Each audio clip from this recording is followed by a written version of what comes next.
Hi, welcome to TollyTube.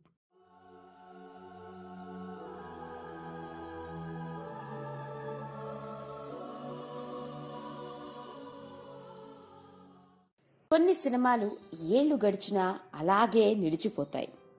Cinema పాతదై ఉండొచ్చు కానీ ఇప్పటికీ ఏ టీవీ ఛానల్లో ప్రసారమైనా సరే చూడని ప్రేక్షకులుండరు. ఇక ఆ సినిమాలనే ఆణిముత్యాలు అంటారు. అలాంటి ఆణిముత్యాలను మనకు అందించిన దర్శకులు కళా తపస్వి కె విశ్వనాథ్. ఈయన దర్శకత్వంలో వచ్చిన ప్రతి సినిమా ఎంతో విశేష ఆదరణ పొందింది. ఈరోజు మనం మాట్లాడుకోబోయేది అలాంటి ఆణిముత్యం లాంటి సినిమాల్లో ఒక చిన్న పాత్రలో నటించి తర్వాత ఎన్నో మంచి మంచి సినిమాల్లో సపోర్టింగ్ పాత్రలో కనిపించాడు. ఇతడు నటుడు మాత్రమే కాదు, నేపథ్య గాయకుడు కూడా. ఇక ఆ ఆర్టిస్ట్ ఎవరో కాదు, జిత్ మోహన్ మిత్రా.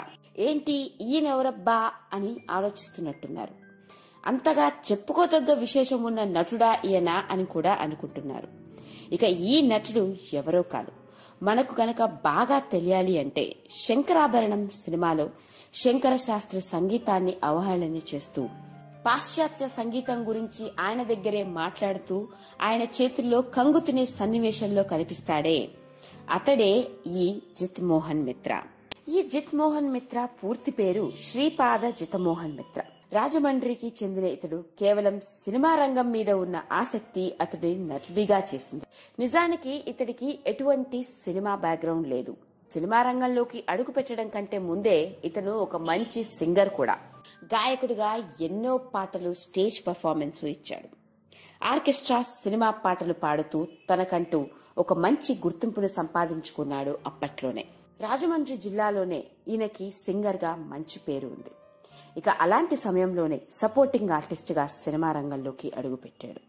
మొట్టమొదటిసారిగా శంకరాభరణం సినిమాలో కనిపించాడు.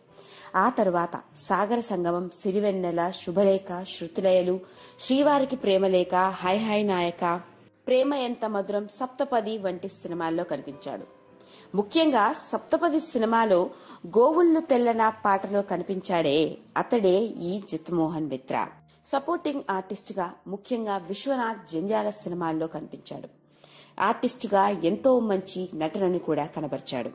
ఇక ఈయన సినీ రంగ ప్రవేశం ఎలా జరిగిందయా అంటే, ఆర్కెస్ట్రాలో సింగర్ గా ఉన్న రోజుల్లో మహానటుడు ఏఎన్ఆర్, రచయిత డాక్టర్ సి నారాయణ రెడ్డి, కె విశ్వనాథ్ వంటి వాళ్ల ప్రోత్సాహంతో సినిమా రంగంలోకి అడుగు పెట్టడం జరిగింది.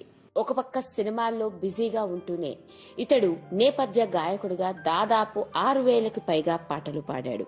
ఇక మనందరికీ ఆశ్చర్యం కలిగించే మరొక విశేషం ఏంటయా అంటే, తెలుగు సినిమా రంగంలోనే టాప్ స్టార్ కమేడియన్ కమ్ హీరోగా ఇప్పటికీ టీవీ ఛానల్లో తన షో ద్వారా అందరినీ అలరిస్తున్న హీరో ఆలీని సినిమా రంగానికి పరిచయం చేసింది ఇతడే. అవునండి, ఇది అక్షరాల నిజం. అందుకే హీరో ఆలీ కూడా ఈ జిత్ మోహన్ మిత్రాని తన గురువుగా చెప్పుకుంటూ ఉంటాడు. అంతేకాదు సొంతంగా మ్యూజిక్ ఆల్బమ్స్ కూడా చేస్తున్నాడు. ఏది ఏమైనప్పటికీ చెప్తే కానీ తెలియని ఈ నటుడు ఇంత టాలెంటెడ్ ఆర్టిస్ట్ అన్న విషయం మనందరికీ తెలియకపోవడం నిజంగా ఆశ్చర్యకరం. ఇలాంటి మరిన్ని ఎన్నో ఇంట్రెస్టింగ్ విషయాల కోసం సబ్స్క్రైబ్ బటన్ తో పాటు పక్కనే ఉన్న గంట సింబల్ ని నొక్కండి. Thank you.